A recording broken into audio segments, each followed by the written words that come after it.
তিনি কাঁদান। হাসি কান্না আমাদের জীবনের অবিচ্ছেদ্য দ্বিতীয় অংশ।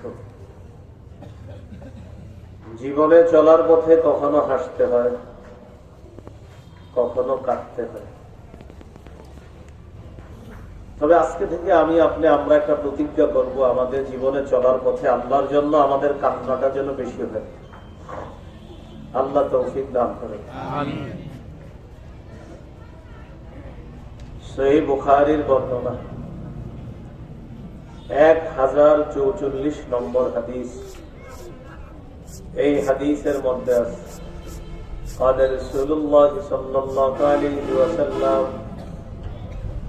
لو تعلمون ما أعلم لضحكتم قليلا ولبكيتم كثيرا। রাসূলুল্লাহ সাল্লাল্লাহু আলাইহি সাল্লাম বলেন, আমি যা জানি তোমরা যদি তা জানতে তাহলে তোমরা কম হাসতে, বেশি কান্না করতে। কান্না 10 প্রকার। কয় প্রকার? 10 প্রকার। 1 নম্বর দয়ার কান্না, 2 নম্বর ভয়ের কান্না, দয়ার ভয়। 3 নম্বর খুশির কান্না। 4 নম্বর মনে ব্যথা পেয়ে কান্না। 5 নম্বর মহব্বতের কান্না। 6 নম্বর দুঃখের কান্না। 7 নম্বর দুর্বলতার কান্না। মানুষ মুরব্বী হয়ে যায় যখন 80-90 বছর বয়স হয়ে গেছে, এখন আর চলতে পারে না। তার সাথে কথা বললে তিনি কান্না করেন, বাবা চলতে পারি না, এটা বলে কান্না করেন। এটা দুর্বলতার কান্না। 8 নাম্বার মুনাফিকি কান্না। 9 নাম্বার ভাড়া করা কান্না, ভাড়া করে কান্না করানো। 10 নাম্বার অন্যের কান্না দেখে কান্না করা। এই হলো কান্না 10 প্রকার। এটা মানুষের কান্না 10 প্রকার। মানুষ ছাড়া আরো কিছু কান্নার প্রকার আছে। শয়তানের কান্না। কার কান্না? ও কান্না করে। আর একটা হলো আসমান জমিনের কান্না। আজকে আমরা মানুষের কান্নাটাই শিখি। 10 প্রকার। 1 নম্বর দয়ার কান্না। সহিহ বুখারীর বর্ণনা 1284 নম্বর হাদিস। এই হাদিসের মধ্যে আছে আরসালাত ইবনাতুন নবী সাল্লাল্লাহু আলাইহি ওয়াসাল্লাম ইলাইহি ইন্না ইবনান লি কুবিযা ফাতিনা ইয়া রাসূলুল্লাহ। নবীজির নাতি অসুস্থ হয়েছে, মেয়ের ঘরের নাতি অসুস্থ। উপরের আওয়াজটা কমান ভাই, আওয়াজ উপরের একটু কমান, বাইরে বাইরে বাইরে দিলে একটু কমায় না। রাসূলুল্লাহ সাল্লাল্লাহু আলাইহি সাল্লামের মেয়ের ঘরের নাতি অসুস্থ হয়েছে। নবীজির কাছে সংবাদ পাঠাইছে, আব্বা আমার ছেলেটা অসুস্থ, আপনি একটু দেখতে আসেন। ছেলে অসুস্থ, দেখতে আসেন। তো এই কথা বলার পর فأرسل رسول الله صلى الله عليه وسلم لقرئ السلام। রাসূলুল্লাহ সাল্লাল্লাহু আলাইহি সাল্লাম ঠিক আছে এবার আপনি খাইতে যাচ্ছেন, ঠিক আছে। রাসূলুল্লাহ সাল্লাল্লাহু আলাইহি সাল্লাম মেয়েকে পাল্টা সালাম পাঠাইছে। আমার মেয়েকে গিয়ে বলবা ইন্না লিল্লাহি মা আখাযা ওয়া লাহু মা আ'তা ওয়া কুল্লুন ইনদাহু বিআজালিন মুসাম্মা। মেয়েকে সালাম দিবা, সালাম দেওয়ার পর বলবা যেটা আল্লাহ নিয়ে যায় এটাও আল্লাহ, যেটা আল্লাহ দেন এটাও আল্লাহ, وكل عنده بأجل مسمى প্রত্যেকটা জিনিসের মৃত্যুর সময় নির্ধারণ করা। আমার নাতির যদি সময় শেষ হয়ে থাকে, মৃত্যুবরণ করবে, ফালতাসবির ওয়াল তাহতাসিব, আমার মেয়েকে বলবা ধৈর্য ধারণ করতে আর সওয়াবের আশা করতে বলবা। তো রাসূলুল্লাহ সাল্লাল্লাহু আলাইহি সাল্লাম বললেন, যেটা নিয়ে যান এটাও আল্লাহর, যেটা দেন এটাও আল্লাহর। প্রত্যেকটা জিনিসের মৃত্যুর সময় নির্ধারণ করা। আমার মেয়েকে বলবা ধৈর্য ধারণ করতে, সওয়াবের আশা করতে। নাতি যদি মারা যায় এটা আল্লাহর ইচ্ছা। তো নিজের মেয়ে, নবীজির মেয়ে তো পাল্টা আবার সংবাদ পাঠাইছে, আব্বা আপনি আসেন। فقام رسول الله صلى الله عليه وسلم ومعه سعد بن عبادة وزيد بن ثابت وأبي بن كعب ومعاذ بن جبل ورجال رضي الله تعالى عنهم أجمعين। নবীজি কয়েকজন সাহাবী নিয়ে তার কন্যার বাড়িতে গেলেন। যাওয়ার পর ফারুফিআ ইলা রাসূলিল্লাহি সাল্লাল্লাহু আলাইহি ওয়াসাল্লাম আস-সাবিয়্যু, রাসূলুল্লাহ সাল্লাল্লাহু আলাইহি সাল্লামের কোলে নাতিকে দেওয়া হলো, শিশুকে দেওয়া হলো। তো নাতিকে কোলে দেওয়ার পর দেখে ওয়ানাফসুহু তাতাকাকা, নাতির প্রাণটা ছটফট করতেছে, মারা যাবে যাবে অবস্থা। ফাফাদাত আইনা, রাসূলুল্লাহ সাল্লাল্লাহু আলাইহি সাল্লামের চোখ থেকে পানি পড়া শুরু হয়ে গেছে নাতির অবস্থা দেখে। ফাকালা লাহু সাদ ইবনে উবাদা মা হাদা ইয়া রাসূলুল্লাহ, সাহাবী সাদ ইবনে উবাদা বললেন, ইয়া রাসূলুল্লাহ আপনিও কি কান্না করেন? নবী জবাব দিলেন, ইন্না হাযিহি রাহমাতুন জাআলাহা আল্লাহু ফি কুলুবি ইবাদি, এটা হলো মায়া, এটা হলো দয়া। এই দয়া আল্লাহ তাআলা তার বান্দাদের অন্তরে ঢেলে দেয়। কাউকে দেখে কান্না করা,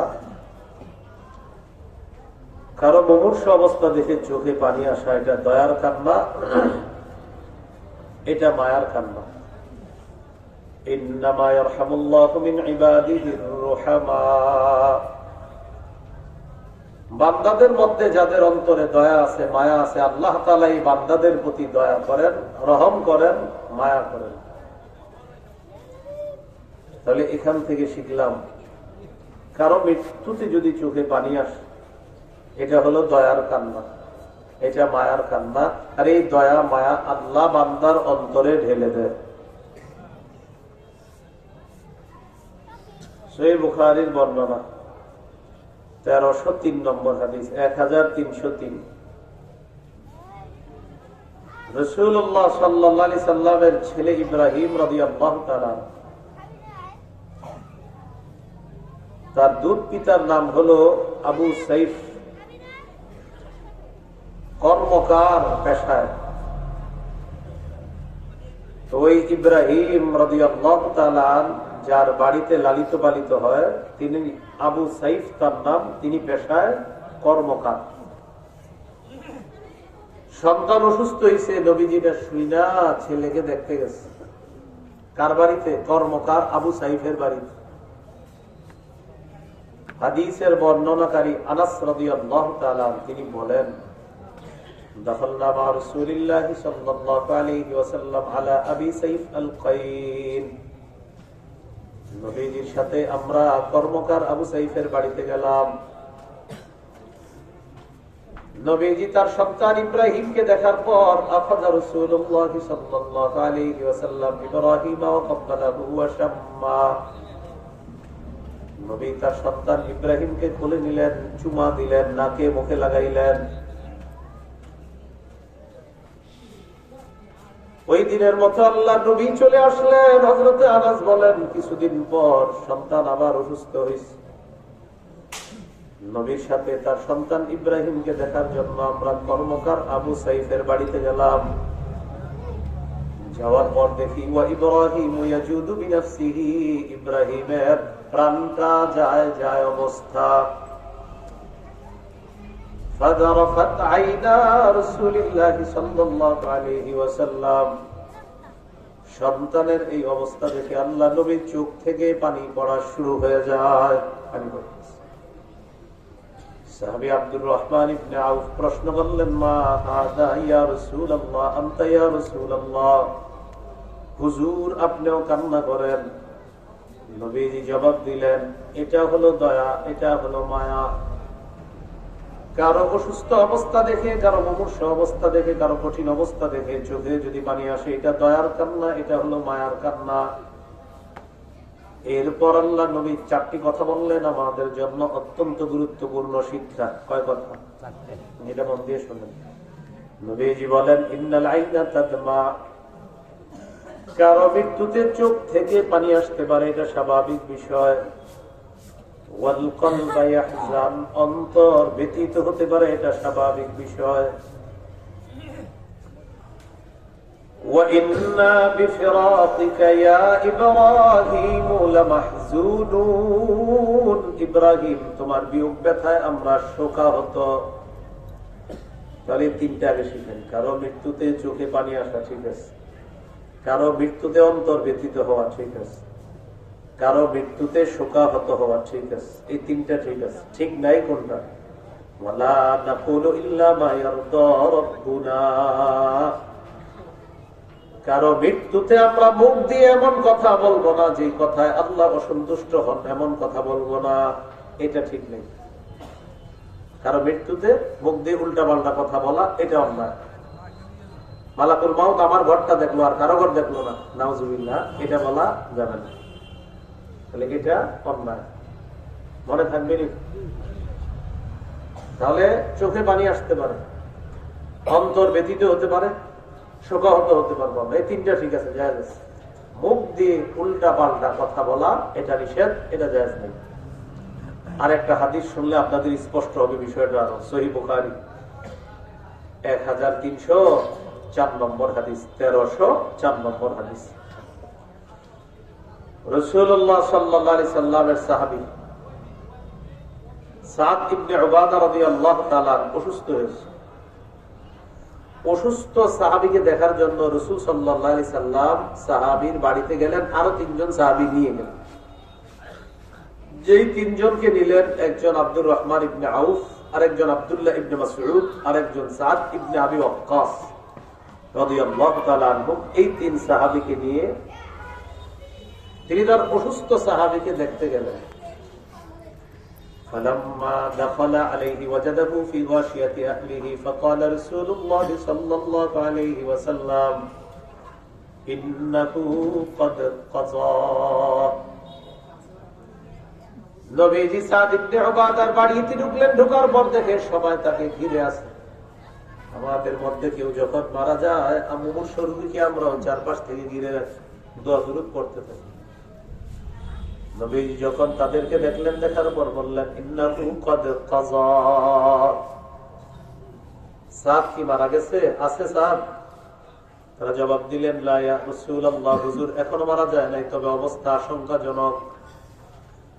ফাবাকা রাসূলুল্লাহ সাল্লাল্লাহু আলাইহি ওয়াসাল্লাম, নবীজির চোখ থেকে পানি পড়া শুরু হয়ে যায়। ফালাম্মা রাআল কওমু বুকাআন নবী সাল্লাল্লাহু আলাইহি ওয়াসাল্লাম বাকাও, আশেপাশের মানুষগুলা যখন আল্লাহ নবীকে কাঁদতে দেখলেন, তারাও কান্না করা শুরু করে দেয়।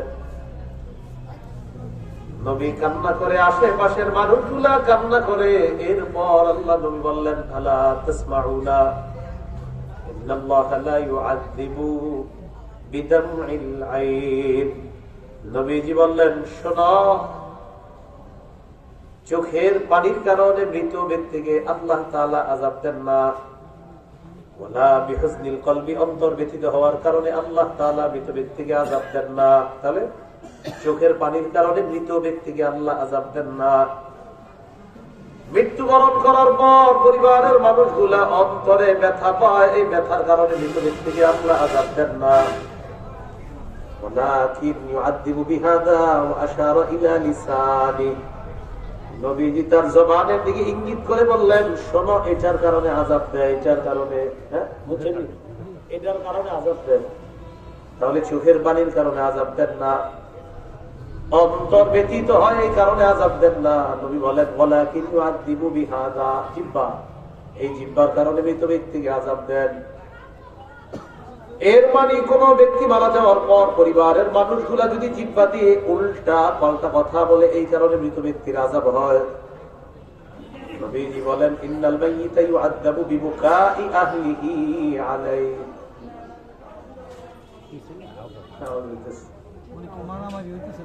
বাচ্চারা আওয়াজ করো না, ভোকা দিয়ে না, ভোকা দিয়ে না, সুন্দরভাবে বুঝায় না।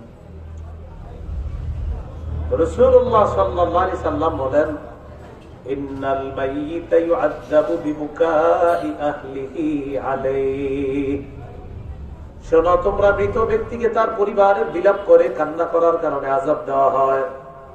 তাহলে সুন্দর কথা শিখলাম, চোখের পানির কারণে আযাব দেন না, অন্তর ব্যতীত হওয়ার কারণে আল্লাহ আযাব দেন না, জিহ্বা দিয়ে উল্টা পাল্টা কথা বলার কারণে আল্লাহ আযাব দেন।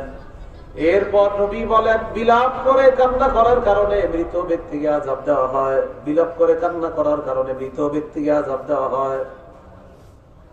হযরত ওমর কি করতেন জানেন? কানা উমারু ইয়াদরিবু ফীহি বিল আসা, কেউ যদি বিলাপ করে কান্না করতেন তাকে লাঠি দিয়ে মাইর শুরু করতেন। বিলাপ করে কান্না করলে তারে লাঠি দিয়ে আঘাত করতেন, বিলাপ করবে না। ওয়াহসি বিল হিজারা, পাথর দিয়ে আঘাত করতেন, পাথরের ছোট ছোট কঙ্কর দিয়ে মারতেন, এভাবে মারতেন, এই থামো, বিলাপ করবে না। ওয়াহসি বিত তুরাব, কখনো মুখের মধ্যে বালু ডুবায় বসায় রাখতেন, মুখে বালু দিয়ে বসায় রাখতেন। তোমার কাজ হইলো কান্না করো, ঠিক আছে, অন্তর ব্যতীত হয়েছে, ঠিক আছে, শোকাহত তুমি, ঠিক আছে, মুখ দিয়ে যেগুলো বলতো সেটা পারবে না, বালু দিয়ে বসায় রাখতেন যেন মুখ দিয়ে উল্টা পাল্টা কথা না বলে। তাহলে আমরা কিন্তু গুরুত্বপূর্ণ অনেকগুলো বিষয় শিখে ফেললাম। শোকাহত হতে পারবেন, ব্যথিত হতে পারবেন, চোখে পানি আসতে পারে, মুখ দিয়ে যেন উল্টা পাল্টা কথা বের না। মাঝে মাঝে পোস্টার বানায়, উপরে লেখে অমুকের অকাল মৃত্যুতে আমরা শোকাহত, অমুকের অকাল মৃত্যুতে আমরা শোকাহত, তার বিদেহী আত্মার মাগফিরাত কামনা করছি। আচ্ছা, এই যে আপনারা লেখলেন অকাল মৃত্যুতে, কোন কালে মরণটা হইলে ঠিক আছে আমার বলে না? অকাল মৃত্যু মানে কি এই কালে ঠিক হয় নাকি? কোন কালে ঠিক আছে? অনেক সময় দেখবেন বয়স 50-60, হেরেও লেখে অকাল মৃত্যুতে শোকাহত, কবে হইলে ঠিক আছে? তাহলে অকাল মৃত্যু এটা আমরা কখনো মুখ দিয়ে বলবো না, অকাল মৃত্যু এটা আমরা লিখবো না। অকাল মৃত্যু লেখা মানে আল্লাহর সিদ্ধান্তের উপর প্রশ্ন তোলা, অকাল মৃত্যু বলা মানে আল্লাহর সিদ্ধান্তের উপর প্রশ্ন তোলা। আরে আমার রব যাকে মৃত্যু দিয়েছেন সঠিক সময় মৃত্যু দিয়েছেন, কিন্তু অকাল মৃত্যু এটা আমরা বলবো না, এটা লিখবো না। কোন পোস্টারে লেখা দেখলে আমরা বুঝিয়ে শুনিয়ে এটা মুছে দেওয়ার চেষ্টা করবো ইনশাআল্লাহ। এ হলো দয়ার কান্না, মায়ার কান্না, এগুলো কান্নার প্রথম প্রকার। কান্নার দ্বিতীয় প্রকার ভয়ের কান্না, আল্লাহর ভয়ে কান্না, জাহান্নামের ভয়ে কান্না। হাদিসের কিতাব নাসাই 3108 নম্বর হাদিস। عن أبي هريرة رضي الله تعالى عنه عن النبي صلى الله عليه وسلم قال لا يلج النار رجل بكى من خشية الله حتى يعود اللبن في الضرع। অনুবাদটা মন দিয়ে শুনেন। ওলান থেকে দুধ বের হয়েছে, ওলান থেকে দুধ বের হওয়ার পর এই দুধ ওলানে যেমন আর ফিরে যাবে না। নবীজি বলেন কেউ যদি আল্লাহর ভয়ে কান্না করে সেও জাহান্নামে প্রবেশ করবে না। ওলান থেকে দুধ বের হয়েছে, এটা আর ওলানে যাবে না। আল্লাহর ভয়ে কেউ কান্না করছে সে জাহান্নামে যাবে না। কান্না কিন্তু আল্লাহর ভয়ে কেউ, কারণ অনেকে নামাজ পড়ে না, এরা আপনারা এসে বলবে মিয়া আমি দেখো কান্না করি, তো গিয়ে দেখবেন যে উনি কান্না করে আল্লাহর জন্য না, ওই কোনো পীরের জন্য অথবা কোনো শিরিকি কাজ করে আর চোখে পানি আসে, এটা কি আল্লাহর জন্য কান্না না? কাজ করে শিরিকি কাজ করে বেদাতি আর চোখে পানি আসে, এটা আল্লাহর জন্য পানি না। আল্লাহর জন্য পানি হলো শরীয়ত ঠিক রেখে ইসলামের বিধিবিধান গুলা পালন করে আল্লাহর ভয়ে, জাহান্নামের ভয়ে কান্না করা, এটা হলো শুধু আল্লাহর জন্য কান্না করা। তিরমিজির হাদিস 2416 নম্বর হাদিস, 2416 নম্বর হাদিস। এই হাদিসের বর্ণনাকারী উকবা ইবনে আমের। এখানে কর্মজীবী কারা কারা একটু হাত তোলেন? কর্মজীবী, মাশাআল্লাহ। এটা কৃষি হোক, যে কোনো পেশা হোক, চাকরি হোক, ব্যবসা হোক, মাশাআল্লাহ কর্মজীবী। এই হাদিসটা মন দিয়ে শুনেন। উকবা ইবনে আমের রাদিয়াল্লাহু তাআলা রাসূলুল্লাহ সাল্লাল্লাহু আলাইহি সাল্লামকে প্রশ্ন করলেন, মান নাজাতু ইয়া রাসূলুল্লাহ, ইয়া রাসূলুল্লাহ, মুক্তির উপায় কি আপনার কাছে জানতে চাই। নবীজি বললেন, মুক্তির উপায় হলো তিনটি। মুক্তির উপায় কয়টি? 1 নম্বর, আমসিকা আলাইকা লিসানাক, তোমার জিহ্বাটা নিয়ন্ত্রণ করবা, জবান নিয়ন্ত্রণ করবা, মিথ্যা কথা বলবা না, অশ্লীল বাক্য উচ্চারণ করবা না, মুখ দিয়ে এমন কথা বলবা না যে কথায় কোন মুসলমান কষ্ট পায়। قال رسول الله صلى الله عليه وسلم المسلم من سلم المسلمون من لسانه ويده। নবীজি বলেন, কোন মুসলমান যদি অপর মুসলমানের জবানের কষ্ট দেওয়া আর হাতের কষ্ট দেওয়া থেকে নিরাপদ থাকে, আমি নবী তাকে খাঁটি মুসলমান বলে ঘোষণা করলাম। উনি আমার কথায় কষ্ট যদি না পায়, কর্মে কষ্ট না পায়, আপনারা যদি আমার জবান দিয়ে কষ্ট না পান আর আপনারা যদি আমি কর্ম দিয়ে কষ্ট না দিই, নবীজি বলেন তোমার জবান আর কর্মের কষ্ট থেকে অন্য মুসলমান নিরাপদ, আমি তোমাকে খাঁটি মুসলমান বলে ঘোষণা করব। জবান দিয়ে আমরা কাউকে কষ্ট দিব না। তো নবীজি বললেন মুক্তির 3টা উপায়। 1 নাম্বার, জবান নিয়ন্ত্রণ করবা। তিরমিজির হাদিস, قال رسول الله صلى الله عليه وسلم هل يكب الناس في النار على وجوههم أو على مناخرهم إلا حصائد ألسنتهم। নবীজি বলেন বেশিরভাগ মানুষের মাথাটা নিচের দিকে দিয়ে, পাগুলা উপরের দিকে দিয়ে ধাক্কাইতে ধাক্কাইতে জাহান্নামে নিক্ষেপ করবে শুধুমাত্র জিহ্বার অপরাধ। নাউযুবিল্লাহ। জিহ্বার অপরাধে বেশিরভাগ মানুষ জাহান্নামে যাবে। কিসের অপরাধে ভাই? এই হাদিস আমার আগেও বুঝে আসছে, আলহামদুলিল্লাহ। গত 4 মাস আগে ভালো করে বুঝে আসছে। এক কথায় 16 বছরের সাজানো সংসার শেষ। কয় কথা? এটা হাসির ছলে নিবেন না, এটা সিরিয়াসলি নেন। একটা কথা মুখ দিয়ে বের করে ফেলছে, কিন্তু দেখেন আপনি সব তছনছ হয়ে গেছে। প্রতিদিন মনে হয় নিজের নিজে ধিক্কার দেয় যে আমি এটা কেন বললাম, এটা আমি কেন বললাম। তো দুনিয়াতে জবান যদি মানুষকে এমন বিপদে ফেলায়, কিয়ামতের ময়দানে জবান মানুষকে কি পরিমাণ বিপদে ফেলাইতে পারে চিন্তা করে। মুক্তির কয় উপায়? 3 উপায়। 1 নাম্বার, জবান নিয়ন্ত্রণ করা। 2 নাম্বার, ওয়ালিয়াসআকা বাইতুকা, তোমার ঘর যেন তোমার জন্য প্রশস্ত হয়ে যায়। যারা ব্যবসায়ী ভাই আছেন, যারা কর্মজীবী, যারা চাকুরিজীবী, আপনাদের কাজ নাই, বাসায় যান। কর্মস্থল থেকে ফিরে আসার পর আড্ডাবাজি করবেন না, বাসায় চলে যান। বাসায় নাই কাজে যান, কাজ নাই বাসায় যান। নবীজি বলেন তোমার ঘর যেন তোমার জন্য প্রশস্ত হয়, ঘরে বেশি সময় দিবা। দোকানদারিতে আসো, ভালো কথা, দোকানদারি নাই, বাসায় চলে যাও। আড্ডাবাজি করবা না, আড্ডাবাজিতে গেলে নেশা জাতীয় দ্রব্যের মধ্যে আপনার জড়িয়ে পড়ার আশঙ্কা। এই জন্য নবী বললেন মুক্তির 2 নাম্বার উপায়, তোমার ঘর যেন তোমার জন্য প্রশস্ত হয়ে যায়। স্ত্রী ফোন দিছে আপনার, কোথায় আপনি? 7টা বাজে বাসায় আসার কথা, এখন আসেন না কেন? 10টা 11টা বাজে, বন্ধুদের সাথে আছে।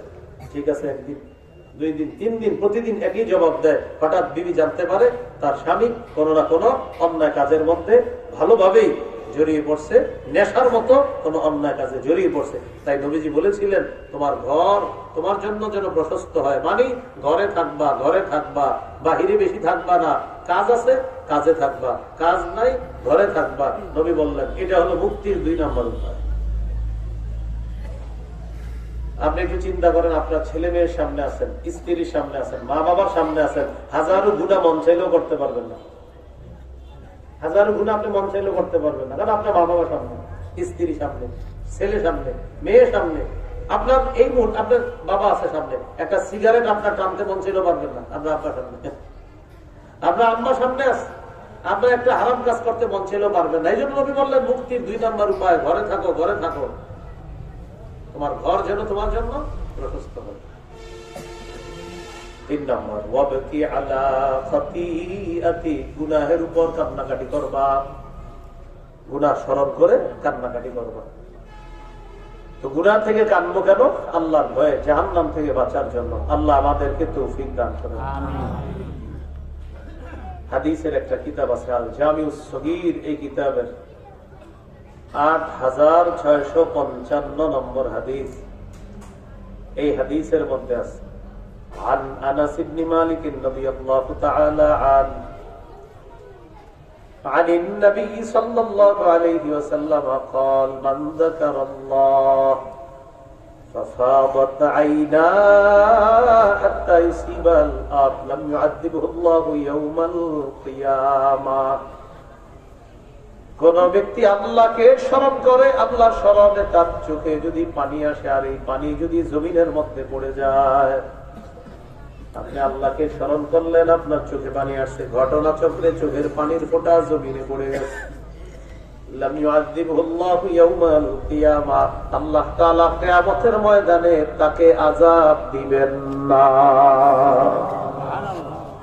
আযাব দিবেন, চোখের পানি জমিনে যদি পড়ে যায়, যদি পারেন আল্লাহর ভয়ে 1 ফোঁটা চোখের পানি জমিনে পড়ছে, কিয়ামতের ময়দানে আল্লাহ আপনাকে আযাব দিবেন না। সুবহানাল্লাহ। সহিহ বুখারীর বর্ণনা 660 নম্বর হাদিস। قال رسول الله صلى الله عليه وسلم سبعة يظلهم الله في ظله يوم لا ظل إلا ظله। নবীজি বলেন 7 শ্রেণীর মানুষকে কিয়ামতের ময়দানে আল্লাহ তার কুদরতি ছায়ায় জায়গা দিয়ে দিবেন, যেদিন আল্লাহ তাআলার ছায়া ছাড়া আর কোনো ছায়া থাকবে না। 1 নাম্বার আল ইমামুল আদিল, ন্যায়পরায়ণ শাসক। বলেন কেমন শাসক? কপালে আছে কিনা আল্লাহ কি শাসক? ন্যায়পরায়ণ। আল্লাহর কাছে দোয়া করবেন, আল্লাহ একজন ন্যায়পরায়ণ শাসক দিয়ে দেন, দোয়া করবেন। যে শাসক মৌলিক 4টি কাজে গুরুত্ব দিবে এমন একজন শাসক দাও। কয় কাজে গুরুত্ব দিবে? বলেন, নামাজ কায়েম করা, যাকাত প্রতিষ্ঠিত করা, সৎ কাজের আদেশ করা, অসৎ কাজের নিষেধ করা। বলেন সূরা হজ 41 নম্বর আয়াত। এই আয়াতে আল্লাহ বলছে الذين إن مكناهم في الأرض أقاموا الصلاة وآتوا الزكاة وأمروا بالمعروف ونهوا عن المنكر। আল্লাহ তাআলা বলেন, যাদেরকে আমি দুনিয়ার শাসন ক্ষমতায় বসাই তাদের মৌলিক কাজ হবে 4টা। 1 নাম্বার তারা নামাজ কায়েম করবে, 2 নাম্বার যাকাতের বিধান চালু করবে, 3 নাম্বার সৎ কাজের আদেশ করবে, 4 নম্বর অসৎ কাজ থেকে নিষেধ করবে। আমরা বারবার ঘুরে ফিরে এমন মানুষকে বসাই যাদের মধ্যে এই 4টাই নাই। এই জন্য আর ভুল করা যাবে না। ইসলামী মানসিকতা যারা রাখে, ইসলামী মাইন্ডের অনুসারী যারা, যে কোনো মূল্যে এবার তাদেরকেই ক্ষমতায় বসাতে হবে। সবই তো ঠিক, সবই ঠিক। এই জায়গায় ঠিক ঠিক করে না, বাইরে গিয়া 500 ঠিক, 1000 ঠিক, 2000 এটাও ঠিক, সব ঠিক। আবার আরেকজনের কাছে ইমানটা বিক্রি করতেছেন 2000 টাকায়, এটাও ঠিক। পরে এই বেটায় 5 কোটি 10 কোটি টাকা খরচ করে পরে কোনো মতে প্রতিনিধি হয়। এখনো নিজে 10 কোটি খরচ করছে, এখন ওনার 10 কোটি উঠাইতে হবে, তখন কি করবে? ওই যে রডের পরিবর্তে বাঁশ। না, এটা তো আসলেই ঠিক। উনি তো ওরা টাকা খরচ করছে, তো টাকা উঠাইতে হবে না। এটা তো দোষ ওনার না, এটা তো আমাদের দোষ। ঠিক, আমাদের দোষ। টাকা খাই আমরা টাকা খাই, ইমান বিক্রি করি, পরে তিনি প্রতিনিধি হয়। প্রতিনিধি হওয়ার পর এখন এই বেচারা যে 20 কোটি টাকা খরচ করছে, তার টাকা তো উঠাইতে হবে। এখন উঠাবে কিভাবে? আপনার ওই গম 100 বস্তার জায়গায় 20 বস্তা আসবে, বাকিটা তো উঠাইতে হবে তার। এই জন্য দোষ আমাদেরও আছে। 7 শ্রেণীকে আল্লাহ জায়গা দিবে। 1 নম্বর ন্যায়পরায়ণ শাসক। 2 নম্বর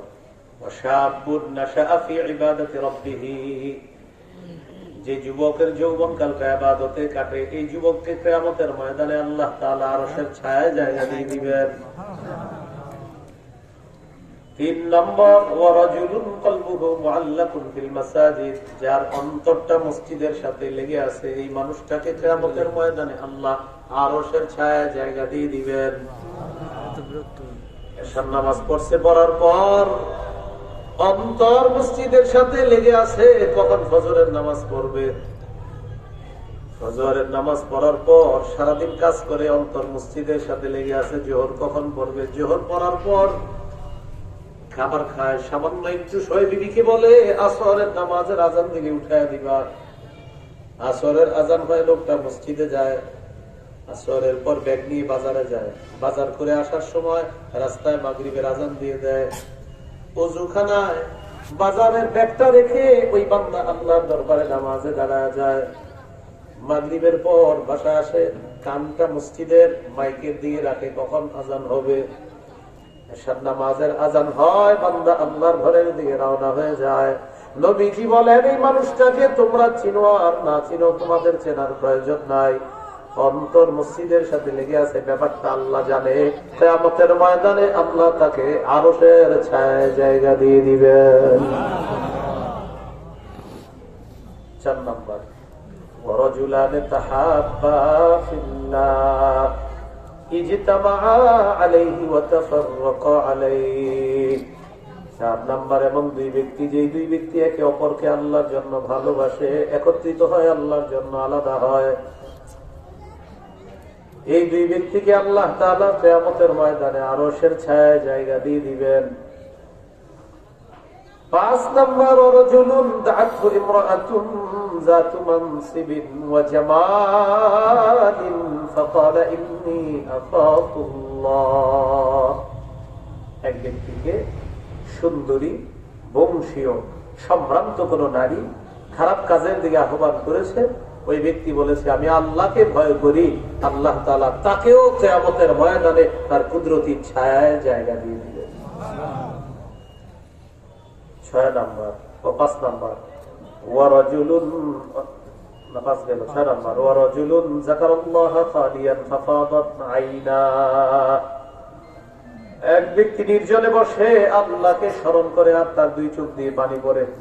নির্জনে একা একা আছে, রাত 4টা বাজে, আপনার ঘুম ভাঙছে, একা একা বসছেন, গুনাহের কথা মনে পড়ছে, গুনাহের কথা মনে পড়ে আল্লাহর দরবারে কান্নাকাটি শুরু করছেন। এই যে চোখের পানি আপনার বের হয়, নবী বলেন কিয়ামতের ময়দানে আল্লাহ তাআলা তাকেও তার কুদরতি ছায়ায় জায়গা দিয়ে দিবেন।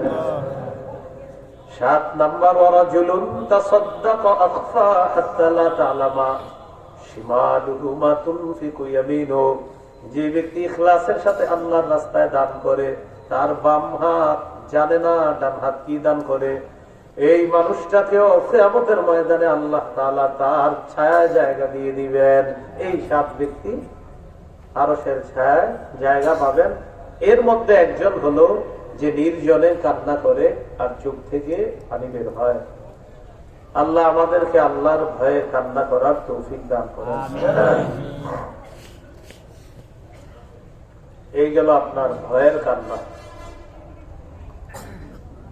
তিরমিজির হাদিস 1639 নম্বর হাদিস। عن عبد الله بن عباس رضي الله تعالى عنهما عن النبي صلى الله عليه وسلم قال ليس شيء أحب إلى الله من قطرتين وأثرين নবীজি বলেন দুটি ফোঁটার চাইতে আর দুটি চিহ্নের চাইতে আল্লাহর কাছে অধিক পছন্দনীয় আর কিছু নাই। দুই ফোঁটা আল্লাহর কাছে অনেক পছন্দের, দুই চিহ্ন আল্লাহর কাছে অনেক পছন্দের। তিরমিজির 1669 নম্বর হাদিসে নবী বলেন এই দুই ফোঁটার মধ্যে 1 নম্বর ফোঁটা হলো ফাতরাতুম মিন দুমুইন ফি খাশিয়াতিল্লাহ। কারো চোখে যদি আল্লাহর ভয়ে 1 ফোঁটা চোখের পানি বের হয়, এই চোখের পানির চাইতে আল্লাহর কাছে পছন্দনীয় আর কোন ফোঁটা নাই। 2 নম্বর ফাতরাতু দামিন তুহরাকু ফি সাবিলিল্লাহ। কারো শরীর থেকে যদি আল্লাহর রাস্তায় 1 ফোঁটা রক্ত বের হয়, 1 ফোঁটা রক্ত, এই রক্তের ফোঁটার চাইতে আল্লাহর কাছে দামি আর কোন ফোঁটা নাই। একটা পানির ফোঁটা আর একটা রক্তের ফোঁটা। আর চিহ্ন দুইটা, ওয়া আসারুন ফি সাবিলিল্লাহ। আল্লাহর রাস্তায় গেলেন, আপনার শরীরে কোনো আঘাত লাগছে, এই আঘাতের চিহ্নের চাইতে অধিক পছন্দনীয় আর কিছু নাই। ওয়া আসারুন ফি ফারিদাতিন মিন ফারাইদিল্লাহ। ফরজ বিধান পালন করতে গিয়ে আল্লাহর জন্য আপনার কপালে একটা সেজদার চিহ্ন পড়ে গেছে, এই সেজদার দাগটার চাইতে আল্লাহর কাছে পছন্দনীয় আর কোন চিহ্ন নাই। তাহলে 2 ফোঁটা 2 চিহ্ন, 2 ফোঁটা 2 চিহ্ন। قال رسول الله صلى الله عليه وسلم عينان لا تمسهما النار। নবী বলেন 2 ধরনের চোখ জাহান্নামের আগুন স্পর্শ করবে না। কয় ধরনের চোখ? 1 নাম্বার আইনুন বাকাত মিন খাশিয়াতিল্লাহ। 1 নাম্বার ওই চোখ, যে চোখ আল্লাহর ভয়ে কান্না করে, এই চোখ জাহান্নামের আগুন স্পর্শ করবে না। 2 নাম্বার আইনুন বাতাত তাহরুসু ফি সাবিলিল্লাহ। জিহাদের ময়দানে যে চোখ জাগ্রত হয়ে পাহারাদারি করে, এই চোখ জাহান্নামের আগুন স্পর্শ করবে না। এই 2 শ্রেণীর চোখ জাহান্নামের আগুন স্পর্শ করবে না। ইবনে মাজাহ 4197 নম্বর হাদিস। قال رسول الله صلى الله عليه وسلم ما من عبد مؤمن يخرج من عينيه دموع مثل رأس الذباب من خشية الله إلا حرمه الله على النار। নবীজি বলেন কোন মুমিনের চোখ থেকে আল্লাহর ভয়ে মাছির মাথা পরিমাণ যদি 1 ফোঁটা পানি বের হয়, মাছির মাথা পরিমাণ, শুধু চোখের কোনায় উকি দিছে, কোনায় উকি দিছে, মাছির মাথা পরিমাণ উকি দিছে, নবীজি বলেন এই ব্যক্তির উপর জাহান্নামের আগুন আল্লাহ হারাম করে দেয়। আল্লাহ আমাদেরকে আল্লাহর ভয়ে কান্না করার তৌফিক দান করেন। আমিন।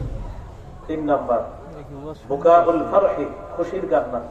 একটা গেল দয়ার কান্না, আর একটা গেল ভয়ের কান্না। এবার 3 নাম্বার খুশির কান্না। বলেন কিসের কান্না? খুশির কান্না।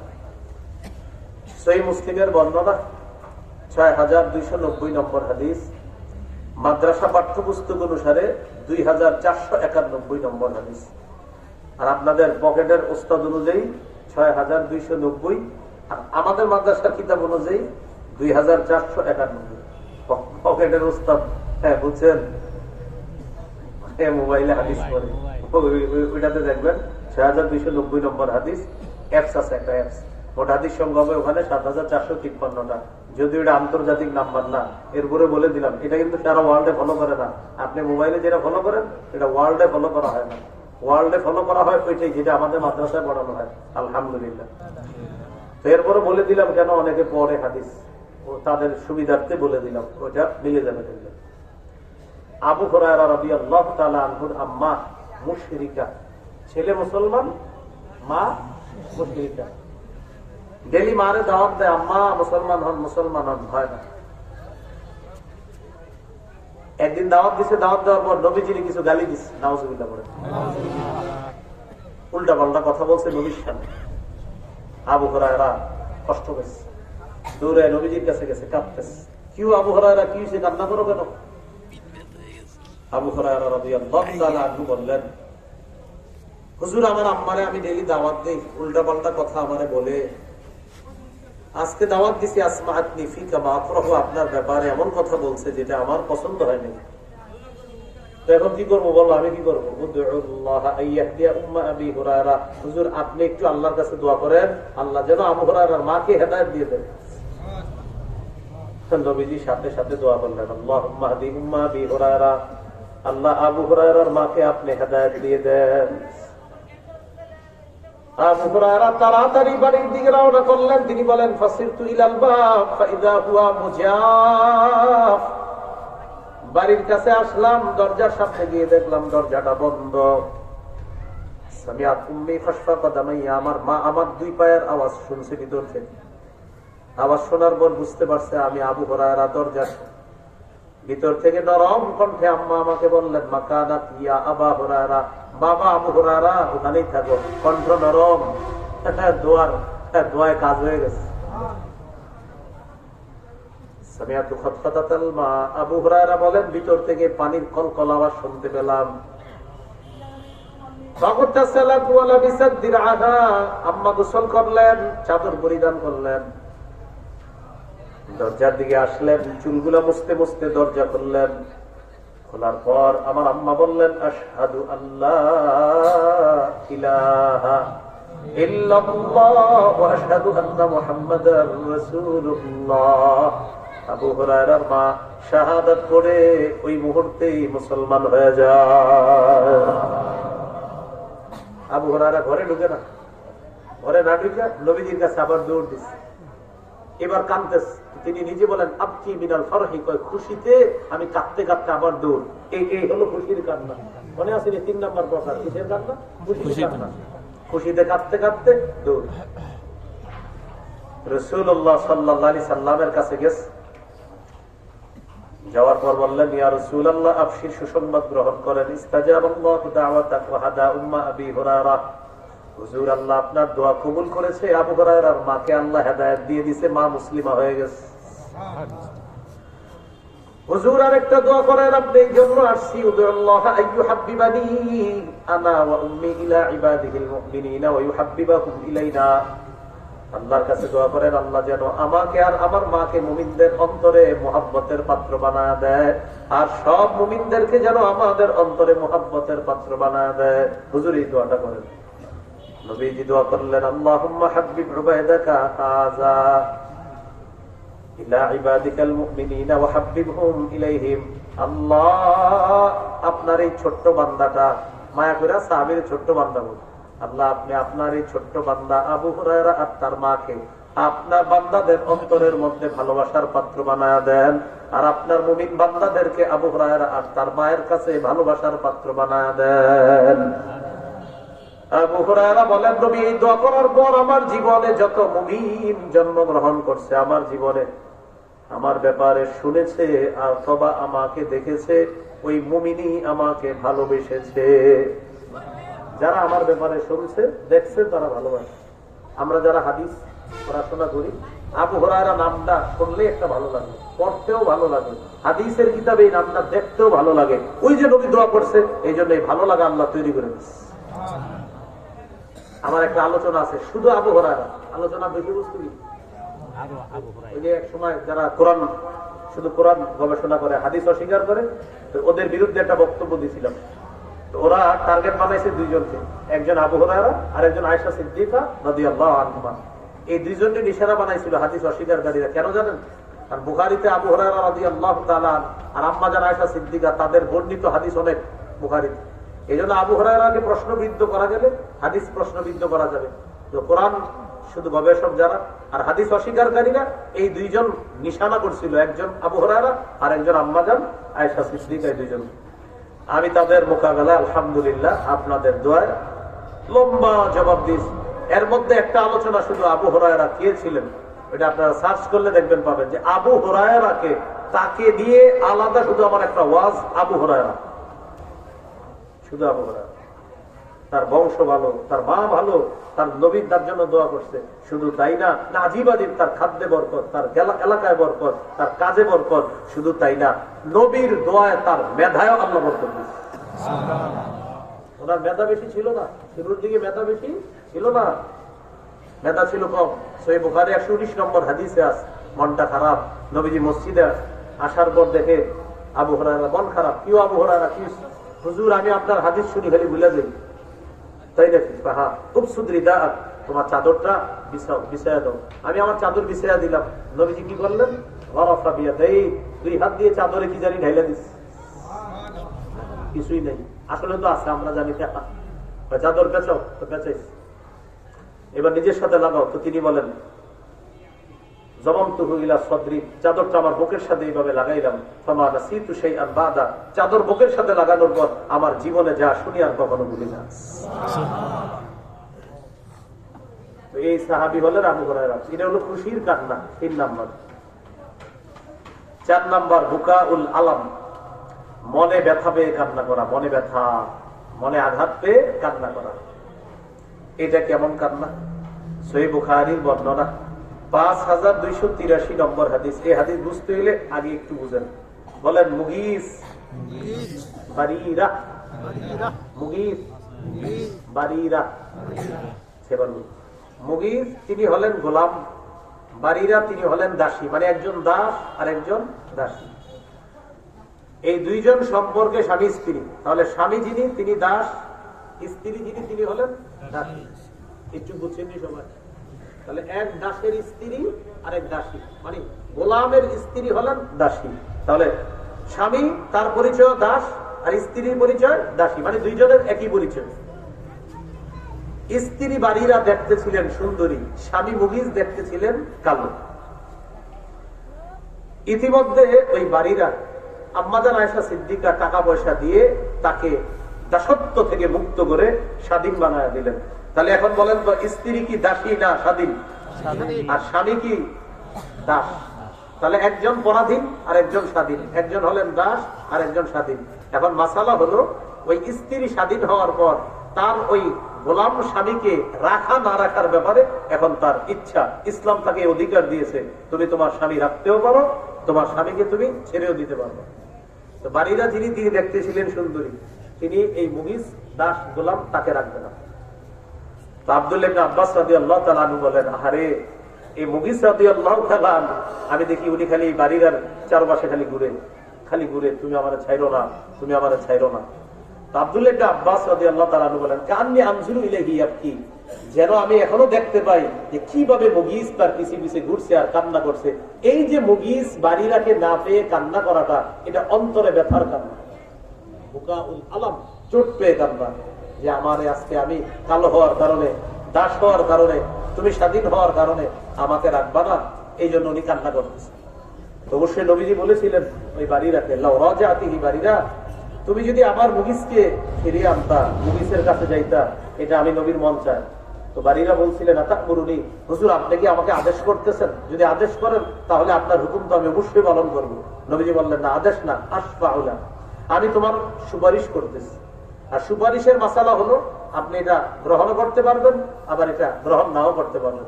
এই জন্য জিজ্ঞাসা করছি, হুজুর আপনি কি হুকুম করেন? নবীজি বললেন, না না, হুকুম করতেছি না, সুপারিশ করতেছি। তখন তিনি বললেন, লা হাজাত লি ফিহি, হুজুর তাহলে আমার কোনো দরকার নাই, আমি মুগীসের কাছে আর যাবো না। তো যাই হোক, পুরো হাদিসটা আমি বলে ফেললাম। আমার উদ্দেশ্য শুধু এতটুকু, স্ত্রীকে না পেয়ে ওই স্বামী কান্না করতেছে, ব্যথা, মনে আঘাত পেয়েছে, এটাকে বলে বুকাউল আলাম, ব্যথার কান্না, মনের আঘাতের কান্না। এই 4 প্রকারের দৃষ্টান্ত বললাম।